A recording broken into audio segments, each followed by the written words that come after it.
els demane disculpes com a president de la Generalitat per no haver arribat a hora, per haver-nos vist superats en la falta de material protector inicialment davant un tsunami que ens ha sobrepassat a tots. Reitere les meves disculpes, ara, així, les vegades que faça falta. Son las palabras del presidente Ximo Puig en su comparecencia hoy en la Diputación Permanente de Les Corts. Una sesión que ha arrancado con un minuto de silencio por los fallecidos por el coronavirus. ¿Qué tal? Buenas tardes. Enseguida repasamos todos los datos de la jornada en un día en el que la comunidad sufre un repunte de casos con 172 nuevos contagiados y 18 fallecidos más en las últimas horas. También conoceremos en este programa especial cómo y de qué manera van a poder salir los niños a partir del próximo domingo.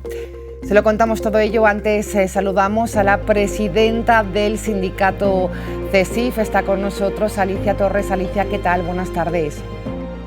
Buenas tardes. ¿Consideran ustedes un paso adelante y sobre todo realista las palabras del presidente pidiendo hoy perdón en Les Corts? Pues nosotros valoramos estas disculpas que ha pedido hoy el presidente de la Generalitat en Les Corts por no haber llegado a tiempo en la protección de los profesionales sanitarios al no tener las medidas que estos merecían en este tiempo de crisis.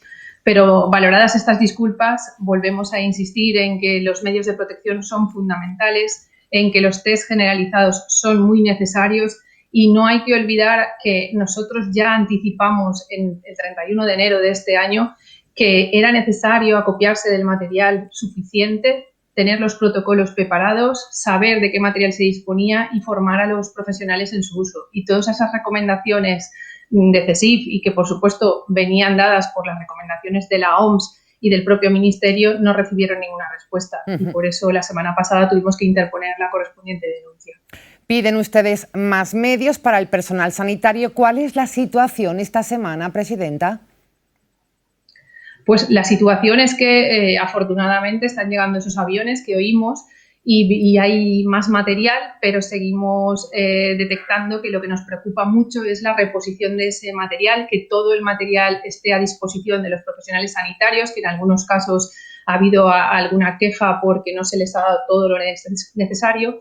Y últimamente hemos tenido, desgraciadamente, también que denunciar la situación de esas mascarillas que han venido defectuosas y que han podido poner en situación de peligro a profesionales sanitarios que habían hecho uso de las mismas. Entonces, ayer dirigimos un escrito a la Consellería para que nos informe exhaustivamente de que se ha retirado ese material, de dónde estaba ese material y que todo ese profesional que ha podido contagiarse por ese material en mal estado pase urgentemente por el test para confirmar que no ha habido contagio. ¿Han recibido alguna contestación por parte de la Consellería de Sanidad al respecto de esta petición? No, la respuesta de momento es ninguna. Es verdad que el escrito lo presentamos ayer por la mañana, pero si la consellera el viernes afirmó que en esta comunidad había habido 16.000 mascarillas de ese tipo, de las mascarillas defectuosas, pues hemos de saber ya con urgencia qué ha pasado con esas mascarillas. Sabemos en qué hospitales y en qué departamentos se han utilizado. Ahora se empieza a decir que también en centros sociosanitarios, pues queremos saber información exhaustiva de dónde estaban las mascarillas, cuántas han llegado a usarse por los profesionales y si esos profesionales están ya aislados y con el test realizado. ¿Se conoce el nombre de los hospitales donde se utilizaron estas mascarillas defectuosas? En el caso de Valencia, en el Clínico y en el Dr. Peset, en Alicante en el General y en Castellón también en algún centro de salud se han utilizado esas mascarillas defectuosas. Piden entonces aislar al personal, lógicamente, que utilizó estas mascarillas y hacerles el test para evitar que hayan más contagios, lógicamente. Es imprescindible la realización de esos test, en este caso por el uso de un material que estaba defectuoso, pero en general hay que utilizar ese test y realizarlo ya a todos los profesionales que siguen aislados o en cuarentena y que no saben si están contagiados por el virus. Es decir, estamos hablando de alrededor de 1.200 profesionales sanitarios que están aislados en cuarentena aún y que no saben si han sido contagiados con el virus. y efectivamente estos test están ya demorándose demasiado. Todo este personal tiene que tener test ya, y por supuesto para el resto de profesionales que son servicios esenciales y han podido tener algún tipo de contacto y contagiarse. Pese al dramatismo de las cifras que vamos conociendo día a día, sí que es cierto que ha bajado la intensidad de hace unas semanas. ¿Cuáles son los datos que ustedes manejan, especialmente en las UCIs? Pues la información es positiva en ese sentido. Ya no contamos según nuestra información, con ninguna UCI saturada en ningún hospital. Y esto es muy buena noticia, porque parece que podemos indicar que la tensión asistencial que ha habido en días pasados pues ya remite, pero no hay que confiarse, hay que estar atentos porque hoy, por ejemplo, los contagios han sido bastante mayor el número que días anteriores. Parecía que la tendencia era a que rebajasen los 100 y hoy hemos estado en 172 contagios de nuevo, contagiados. Por tanto, hay que estar vigilantes y es verdad que la tensión es menor, pero no hay que relajarse. La clave pasa ahora por esos test generalizados que también se están reclamando desde el sindicato CESIF. En torno a este tema, ¿qué datos manejamos? Ya se están practicando estos test, especialmente en el personal sanitario. ¿No ha llegado a todos? Se están practicando, pero como decimos, no han llegado a todos por cuanto aún contamos con 1.112 profesionales que no han pasado estos test y están aislados o en cuarentena. Por tanto, es urgente la generalización de estos test para todos los profesionales, no solo los sanitarios, aunque eso es lo más urgente, pues que estén en servicios esenciales y hayan podido contraer la enfermedad.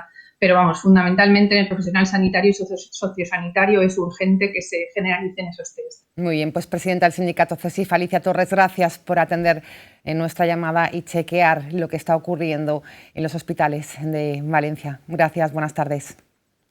Muchas gracias. Buenas tardes. Vamos al Escorts porque el Consell ha vuelto tras el último pleno celebrado el 12 de marzo. El presidente de la Generalitat, Ximo Puig, comparecía para explicar el impacto del COVID-19, las medidas tomadas frente a la pandemia y también para sostener la economía tras la crisis sanitaria.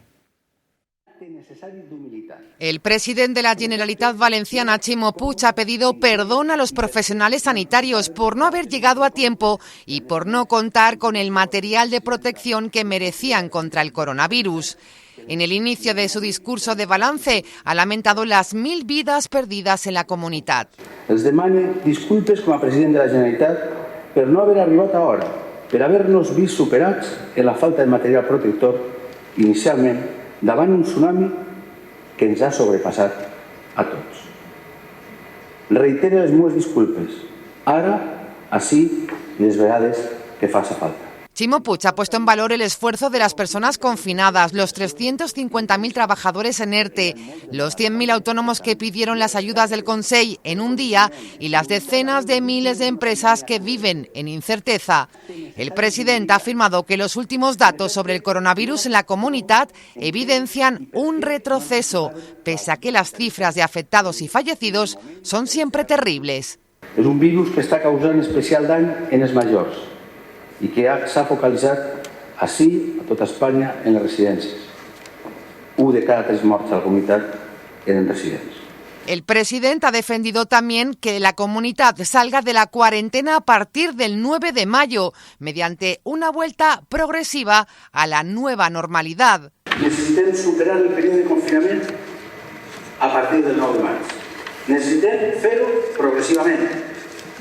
Tornar progressivament, d'una manera prudent, calculada, a la nova normalitat, amb la major cobertura possible, però sense córrer riscos per a la salut. Perquè el confinament total també, com saben, té una elevada costa.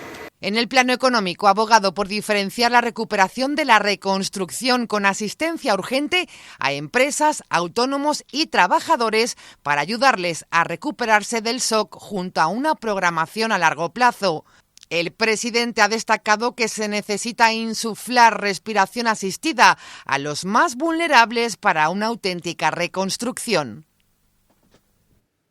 Y del Escorts Valencianes al Congreso de los Diputados, porque el presidente del Gobierno, Pedro Sánchez, ha fijado la segunda mitad del mes de mayo como el horizonte de desescalada de las medidas que se han adoptado con el estado de alarma para hacer frente a la pandemia de coronavirus. Lo escuchamos. Sánchez ha avanzado su intención de comparecer para solicitar el aval de la Cámara de la prórroga del Estado 15 días más e informar de los debates y acuerdos de los últimos consejos europeos. Parte de los diputados no supone en absoluto manifestar en nombre de todos los presentes. A lo largo de las próximas semanas y teniendo la segunda mitad de mayo el horizonte de desescalada o la fase 2 de lucha contra la epidemia del COVID-19, las reglas y las limitaciones deberán ir variando para ajustarse a esos nuevos escenarios. Progresivamente, señorías, se irá reduciendo el peligro y, de acuerdo con esa reducción, se irá modificando el estado de alarma, las condiciones del estado de alarma, siempre, insisto, con la misma premisa: proteger a la ciudadanía y mantener a salvo nuestro sistema de salud para que la desescalada pueda realizarse de forma gradual y segura. Conviene, por tanto, señorías, que todos asumamos que la desescalada va a ser lenta y gradual, precisamente porque debe ser segura. ¿Y qué dice la oposición? El líder del Partido Popular, Pablo Casado, ha acusado a Sánchez de mentir a los españoles, no solo con las cifras oficiales de muertos, sino también en los datos económicos. Ha reclamado que se considere las muertes de los profesionales sanitarios como accidentes laborales. Lo que hace falta es eficacia y dar la cifra de fallecidos oficial, sí, de tomarnos el pelo, señor Sánchez. Hay 22 muertos. 22.000 muertos españoles que no pueden admitir ya más tomaduras de pelo. Y por último, dice usted que el COVID-19 es un iceberg. En eso tiene razón. Y su gobierno es el Titanic. Pero no pretenda que nosotros seamos su orquesta. Coja el timón, gestione de una vez, o por lo menos gestione los botes salvavidas, capitán Sánchez. Los niños de hasta 14 años podrán salir a partir del 26 de abril a dar paseos, con lo que el Gobierno rectifica si la medida aprobada ayer, en la que solo permitía las salidas de los menores para acompañar a un adulto en actividades como ir al supermercado, a la farmacia o al banco. Conocemos los detalles. Los niños de hasta 14 años podrán salir a partir del 26 de abril a dar paseos. El Gobierno rectifica así la medida aprobada horas antes, que solo permitía las salidas de los menores para acompañar a un adulto al supermercado, a la farmacia o al banco, y que provocó una lluvia de críticas de partidos políticos, presidentes autonómicos e incluso la petición de rectificación de Unidas Podemos, socio de Gobierno. Este es un Gobierno que escucha y les anuncio hoy que este próximo fin de semana emitiré una orden para que los niños menores de 14 años puedan dar paseos. El ministro de Sanidad, Salvador Illa, dejó claro que estos paseos no han de ser necesariamente para ir a un establecimiento concreto, como había anunciado la portavoz del Ejecutivo, María Jesús Montero, en una comparecencia tras el Consejo de Ministros. Estos menores de 14 años podrán acompañar al adulto con el que habitualmente conviven en desplazamientos para ir, por ejemplo, al supermercado, a la farmacia o a las entidades financieras. Illa también anunció que su ministerio y la Vicepresidencia de Derechos Sociales están trabajando en un conjunto de recomendaciones que tienen como objetivo garantizar la máxima seguridad y protección de los pequeños durante estas salidas. Una medida que afecta a 6,8 millones de niños menores de 14 años. Hoy queremos conocer la declaración de cátedra del Aula de Infancia y Adolescencia de la Universidad Politécnica de Valencia, precisamente ante esta situación de los niños y adolescentes en esta crisis sanitaria que estamos viviendo. Está con nosotros el profesor doctor Vicente Cabedo, es el director del Aula de Infancia y Adolescencia de la Universidad Politécnica de Valencia. Doctor, ¿qué tal? Buenas tardes. Buenas tardes. ¿Cómo se valora esta decisión última, esta rectificación del Gobierno? Pues lo cierto es que en esta temática ha sido un despropósito desde el inicio.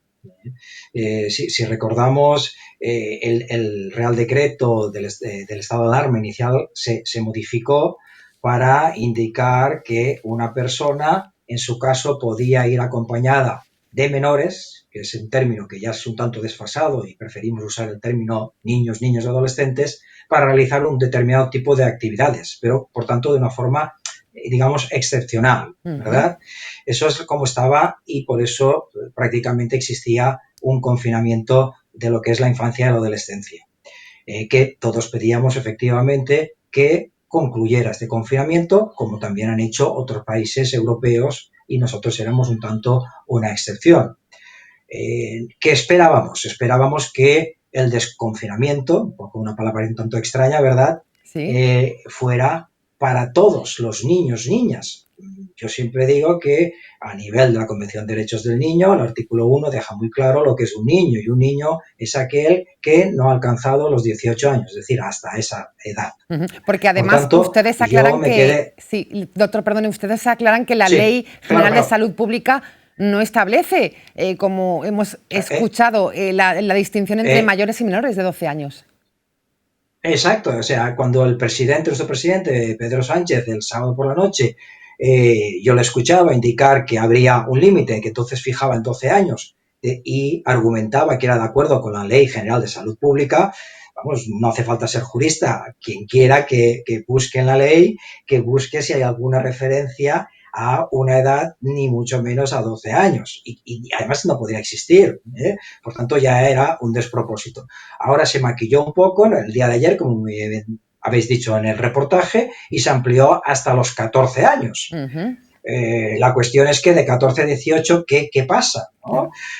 La ministra portavoz en el día de ayer dijo, no, es que los de 14 a 18 ya podían salir para realizar determinados tipos de recados, lo cual no es cierto. No es cierto porque, como yo digo, cuando se modificó el Real Decreto a los 2 días del estado de alarma, se dice expresamente que es una persona, en su caso, de forma excepcional un tanto, acompañado de menores. Y menor es aquel que tiene 18 años, con lo cual es una improvisación sobre otra improvisación, sobre una rectificación.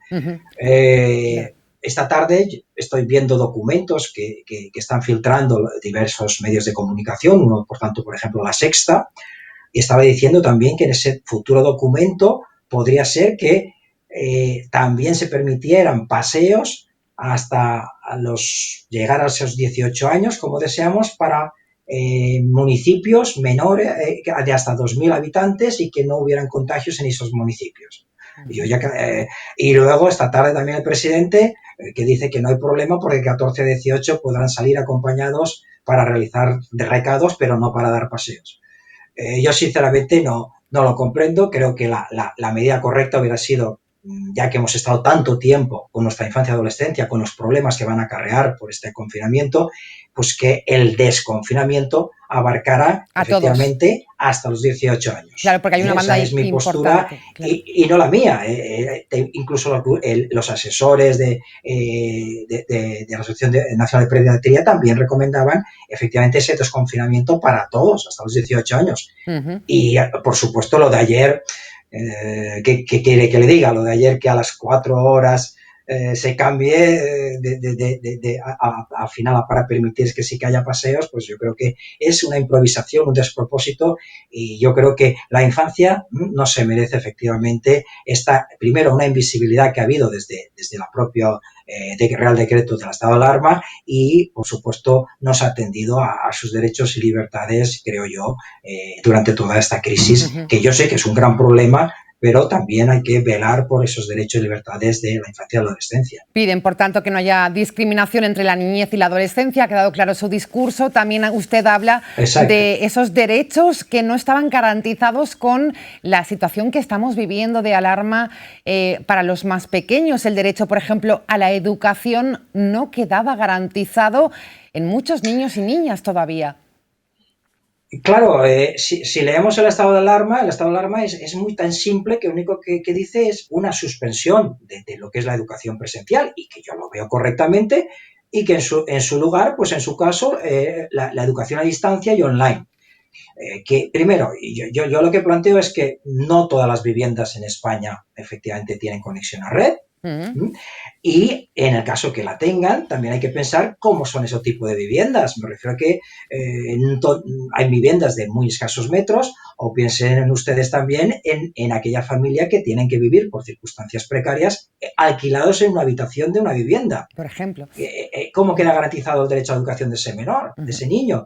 Y por otra circunstancia también yo tengo que decir que además porque tengo contacto con colegios, todos los colegios no estaban en igual condiciones de ofrecer una educación a distancia online sobrevenida. Totalmente. Por tanto, es un problema el derecho a la educación en estas circunstancias, pero es que son tantos, y yo también hablo de la invisibilidad que puede haber ahora respecto a posibles malos tratos, porque usted piense que el niño y la niña conviviendo con una familia en que hay una posible violencia doméstica. Ahora no tiene ese niño esas horas de respiro de ir a la escuela porque está encerrado en su casa. Son tantas cosas, la propia salud en cuanto a ejercicio físico, o su propia alimentación, o adicciones a la videoconsola, que es algo que los padres también y madres debemos velar para que no ocurra, o la adicción a juegos de azar en los adolescentes. Doctor, son muchos los problemas. Sí, perdona. Sí, no, me relataba usted los problemas, son amplísimos. Quería preguntarle para finalizar las posibles consecuencias que vayan a tener los niños y adolescentes de esta situación, de este confinamiento. ¿A qué podemos asistir? Yo estoy estos días en contacto con psicólogos y psicólogas que además trabajamos desde el aula, aula que pronto será cátedra de infancia de la Universidad Politécnica, e incluso queremos ver a ver cómo con los recursos de la propia aula cátedra pues llevamos a algún tipo de labor también en este sentido, porque todos están convencidos que claro, ese estrés, esa angustia va a tener unos efectos en lo que es la salud emocional, psicológica de los niños y niñas, es decir, van a verse afectados lógicamente. También es cierto es que yo siempre hago referencia que en la infancia y la adolescencia, por las circunstancias propias de las familias, es que es tan diversa. Me refiero, yo me imagino que un niño y una niña que viva en una casa con jardines y demás, pues claro, y que le pegue el sol y que pueda, digamos, tener un cierto movimiento, no es lo mismo que lo que decíamos. Imaginémonos a alguien con una situación precaria, la pobreza infantil que existe en España, vivir en una habitación, una familia. Naturalmente eso psicológicamente va a afectar. Yo ya no lo digo de los adultos porque no es mi campo, pero que a la infancia y adolescencia verse afectada es seguro. Y bueno, pues tendremos también que desde la administración y desde nosotros, la universidad y otras entidades privadas y asociaciones, tendremos que llevar una labor primero de estudio para ver la situación y, por supuesto, de medidas para que esta infancia y adolescencia vuelva a recuperarse, ¿no? Porque al final lo que queremos es que tenga una vida digna y un desarrollo como se merece, efectivamente, en nuestra infancia. Muy bien, doctor, pues estaremos muy pendientes de esos datos todavía confusos de cómo va a ser ese desconfinamiento de niños y niñas, y esperemos que también puedan hacerlo los adolescentes. Exacto, esperemos que todo pase lo antes posible y sobre todo con cierta seguridad. Yo al día de hoy no sé cómo va a ser aún el desconfinamiento de la infancia, estoy a la espera, ¿no? Porque las noticias van cambiando y eso tampoco es bueno. Pero bueno, esperemos y sobre todo que la pandemia pues pueda ir remitiendo, que es lo que deseamos todos. Así es. Gracias, doctor, director de la Cátedra de Aula de Infancia y Adolescencia de la Universidad Politécnica, y enhorabuena por esa labor que realizan. Buenas tardes. Vamos con la cifra de fallecidos y de contagios en esta jornada. Los contagios diarios de coronavirus han sumado otro día de ligera subida, con 435 muertes en 24 horas. Estamos hablando 5 más que el martes. Con este nuevo repunte, el ritmo del coronavirus vuelve a situarse en el 2%, como lleva haciendo los últimos 4 días. Aquí tienen el mapa de todos los casos a nivel nacional y también de la Comunidad Valenciana. Hoy el director de Emergencias, Fernando Simón, ha apelado a la responsabilidad individual, que va a cobrar mayor protagonismo en el camino hacia la desescalada. Sí, todas las personas entienden que progresivamente la responsabilidad en el control empieza a ser cada vez mayor en el ámbito individual, en lugar de en el ámbito colectivo, porque va a depender del comportamiento individual de riesgo a medida que se van abriendo las medidas, más garantías tendremos de que la transmisión se mantiene en los niveles adecuados y, si es posible, incluso completamente desaparecida, ojalá, y más posibilidades hay de que esto se controle rápido y podamos ser mucho más rápidos en la transición. Y por lo que respecta a los datos de la Comunitat Valenciana, ahí tienen los de la última hora. Ha sufrido un repunte también de casos de coronavirus en las últimas horas, con 172 nuevos contagios detectados y 18 fallecimientos más, 8 de ellos en centros de mayores. En estos momentos hay también casos positivos en 100 centros de mayores de la Comunitat. A fecha de este miércoles se encuentran bajo vigilancia de control sanitario 33 residencias en la Comunitat. Ahí está el dato acumulado, los 1.112 fallecidos en la Comunitat Valenciana desde que se iniciara la pandemia. Les hablamos del estudio de seroprevalencia que comenzará el próximo lunes, elaborado por el Ministerio de Sanidad junto al Instituto de Salud Carlos III y el Instituto Nacional de Estadística. Se va a analizar a un total de 90.000 personas a las que se le invitará por teléfono a participar. El objetivo, estimar la prevalencia de infección del COVID-19. El estudio de seroprevalencia del Gobierno comenzará el próximo lunes 27 de abril. El objetivo, estimar la inmunización de la población española frente al COVID-19. El trabajo ya se podría estar realizando en algunas ciudades como por ejemplo Zaragoza, aunque no será hasta el próximo lunes cuando comience de manera oficial este estudio. Se van a analizar a más de 60.000 personas en 2 oleadas, ambas de unas 30.000.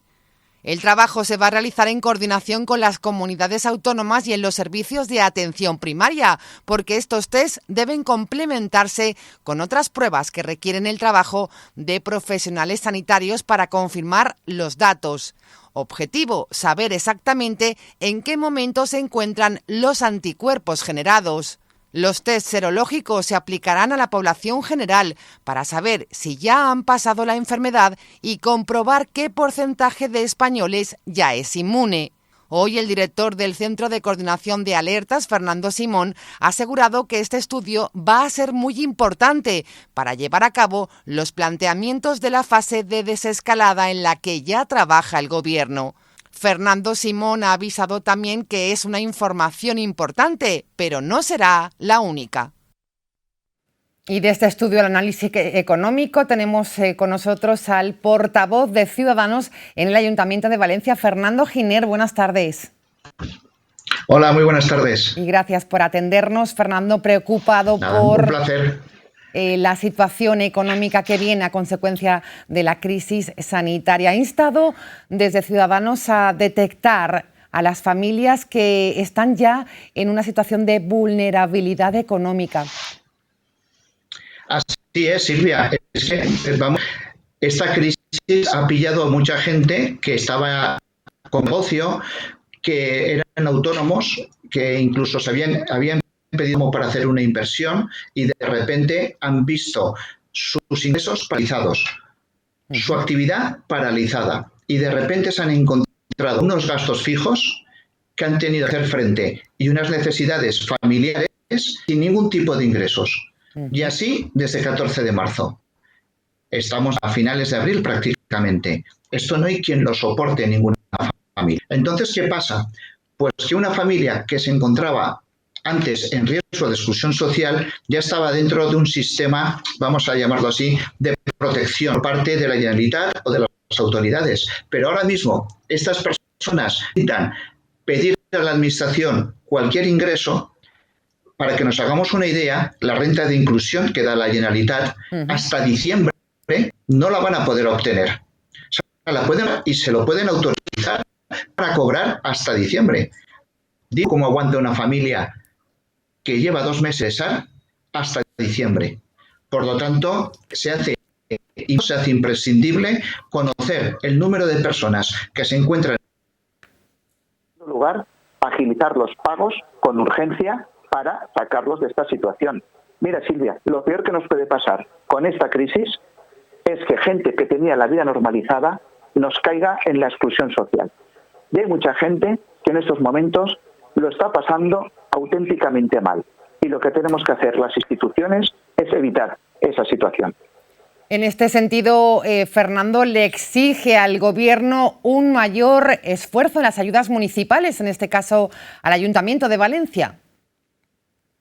Efectivamente, entre otras muchas medidas, esta es una de las que queremos aplicar. También queremos que para el curso que viene, para el año 2021, haya un cheque escolar universal. Vamos a suponer que una persona, una mujer, un hombre, al final, si Dios quiere, encuentra trabajo de lo que sea. ¿Cómo vais a trabajar si tiene un crío entre 0 y 3 años? Es imposible. Por lo tanto, la gente necesita saber que ser padre y madre y trabajar en Valencia es posible. Y no hay nada mejor que exista un cheque escolar universal para toda la que quiera, para dejar a su hijo a buen cuidado de 0 a 3 años. También nos preocupan los mayores, sobre todo las personas que viven solas. Necesitamos aumentar las dotaciones de atención a los mismos. En cuarto lugar, tenemos que pensar en las familias que tienen discapacitados, que tienen dependencia de los demás. Para ellos todo esto es muchísimo más complicado. Y por último, también le pedimos a Ribó que se pusiera en contacto con el Colegio de Psicólogos de la Comunidad Valenciana para que orquestara un sistema de atención psicológica telefónico gratuito por profesionales del colegio oficial y que esto atendiera a las familias que lo pudieran necesitar. Una labor también importantísima en estos momentos de confinamiento. Por cierto, también hoy Fernando Giner exigían el pago de la ayuda a las comisiones falleras tras la suspensión de las fallas. Una ayuda importante también para este colectivo. Bueno, es que esto ya es un acuerdo que llegó el alcalde al principio de todo. Yo me acuerdo cuando al alcalde le mandé una carta el 24 de febrero y le preguntaba si estaba un poco preparándose por lo que pudiera pasar cara a Fallas y cara a la ciudad por el tema del COVID, que me contestó que aquí no pasaba nada. Bueno, el 14 de marzo, que es el estado de alarma, durante toda esa semana, llega a un acuerdo con las comisiones para sufragar ciertos gastos, pero con la promesa de que las fallas se van a realizar en julio. Claro, cuando vemos que los sanfermines han dicho que se posponen por motivos lógicos de sanidad y de seguridad, pensamos que con las fallas puede pasar algo muy parecido. Es decir, que las fallas igual no se celebran cuando dijo el alcalde que se iban a celebrar. Por lo tanto, si esto no es así, lo que tiene que hacer el alcalde es acelerar el compromiso que adquirió con las comisiones, porque lógicamente todos los stocks y todos los sistemas que se podían predecir, que se podían ahora mismo canalizar en julio, no va a ser así. Por lo tanto, nos parece lógico que el que se comprometió, y nos pareció bien, a sufragar gastos de las comisiones falleras, al no cumplirse en julio, acelere ese compromiso. Muy bien, pues todo un lujo tenerle con nosotros. Portavoz de Ciudadanos en el Ayuntamiento, Fernando Giner, gracias por atendernos. Seguiremos en contacto. Buenas tardes. Un placer, como siempre, buenas noches y gracias por llevar la información a los hogares, que hace mucha falta la información local, muchísima. Gracias, Fernando Giner. El Arzobispado de Valencia ha decidido aplazar la celebración de la fiesta de la Virgen de los Desamparados, que se conmemoran, como sabe, el segundo domingo de mayo, siguiendo las medidas excepcionales por la situación de alarma. El obispo auxiliar ha informado de esta decisión al Ayuntamiento de Valencia, por la que se suprimen estas celebraciones que suponen la congregación multitudinaria de fieles. Hablamos de la misa de descoberta, de infants, el traslado, la procesión besamanos y, en definitiva, todos los actos que pudieran implicar la aglomeración de ciudadanos. Y de la Virgen de los Desamparados a la Tomatina de Buñol, porque también ha sido suspendida en 2020 por la crisis generada por el coronavirus y celebrará los 75 años que cumplía en 2021 bajo el lema 75+1 y con la importancia que merece un acto de este carácter internacional. Así lo ha comunicado el ayuntamiento de la localidad. Es la segunda vez en la historia que esta fiesta internacional queda suspendida.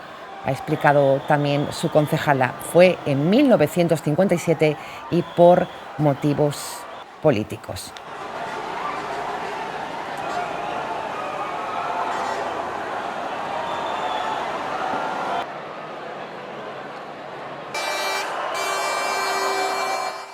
Les hablamos de una iniciativa cultural. Representantes del mundo de la cultura y también del mundo del espectáculo de América Latina y España se han unido a héroes anónimos que combaten a diario el coronavirus. Yo también leo El Quijote, una lectura virtual de la obra de Cervantes promovida para celebrar el Día del Libro y a la que los ciudadanos están también invitados a sumarse a través de las redes sociales. Alzándose la visera de papelón y descubriendo su seco y polvoroso rostro. Nunca fuera caballero.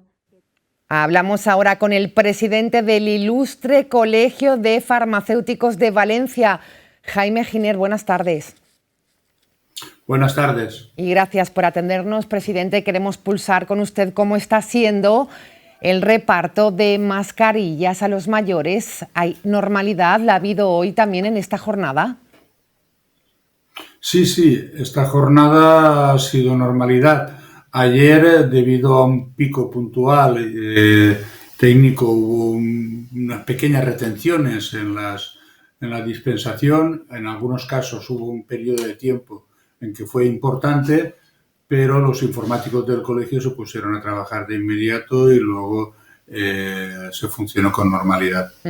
Estamos hablando de reparto de mascarillas gratuitas para los mayores de 65 años y también colectivos de riesgo, ¿no?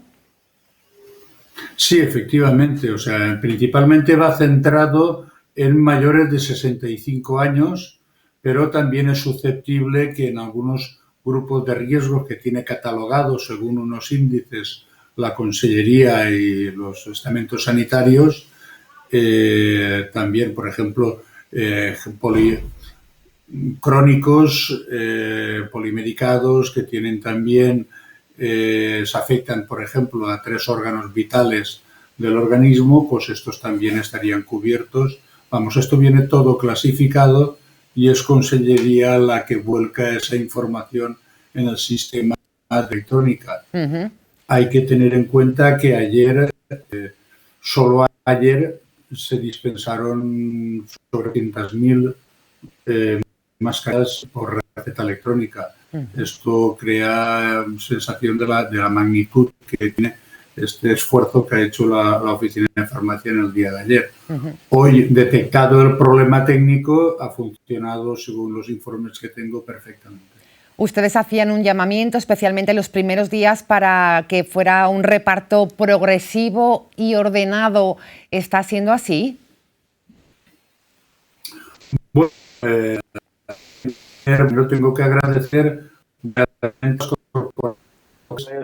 fuerzas de seguridad, Diputación, Federación de Municipios, a los cuales nos dirigimos para que colaboraran en orquestar y ordenar todo esto y que se publicitara que hay tiempo para recoger las mascarillas, que no salgan, no rompan el confinamiento porque es peligroso si no lo necesitan, y que las mascarillas van a estar en 60 días disponibles, o sea que hay tiempo y no hay ningún problema. Nosotros informamos por medio en redes y en comunicaciones que pueden disponer de esas mascarillas en cualquier momento y por lo tanto considero que la gente ha colaborado bastante. Hay que entender el nerviosismo que tiene en esta situación, gente mayor que se ve en una situación crítica, con miedo, y entonces el llamamiento era inevitable. Esto ha ocurrido aquí en la Comunidad Valenciana, también ha ocurrido en Cataluña, y lo que sí que hay que tener en cuenta, bajo la experiencia que sufrimos algunos, es que si se practica en otras comunidades o se realiza otra carga, que estaríamos dispuestos a colaborar con la Administración, el ver de qué manera se podría hacer más escalonado para evitar estos problemas. Por cierto, se dan 3 mascarillas por usuario en esta entrega. Y si no soy mayor y no soy colectivo de riesgo, ¿puedo comprar ahora mismo mascarillas en las farmacias, presidente? Bueno, aún está difícil, aunque empieza a haber más suministro. Lo único que ocurre es que nosotros solicitamos a la propia Administración que interviniera en este mercado que ha evolucionado hacia unos precios no deseables y a veces imposibles. Esto parece ser que el Ministerio, con poca información hasta estos momentos, ha querido atajar, y ahí es donde nos crean nuestros temores, porque nos están facilitando una cifra sin más información, y la cifra, para conforme está hoy el mercado de la mascarilla a nivel de operadores que han aparecido, dicho en muchas ocasiones, no es un precio real. Y yo no sé si han estudiado bien el precio en origen, porque hoy por hoy las mascarillas que muchas farmacias disponen las han adquirido por encima de ese precio. Claro, aquí está el problema, ¿no? Que están teniendo muchas de estas farmacias. ¿Y cómo se va a resolver? Es la pregunta.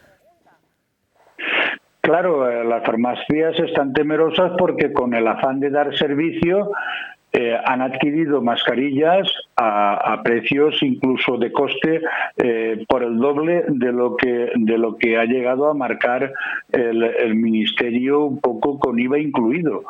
Y entonces ven que esas existencias no saben qué va a ocurrir durante este periodo hasta que se puedan ver. Entonces ven que van a poder tener una pérdida que no es la primera vez que nos ocurre, pero que estamos un poco cansados de tener este sacrificio de intentar dar un servicio y que luego nos salgamos trasquilados, por decirlo de alguna manera. ¿Es cierto que se enteran a través de los medios de comunicación de lo que tienen que cobrar por estas mascarillas, presidente?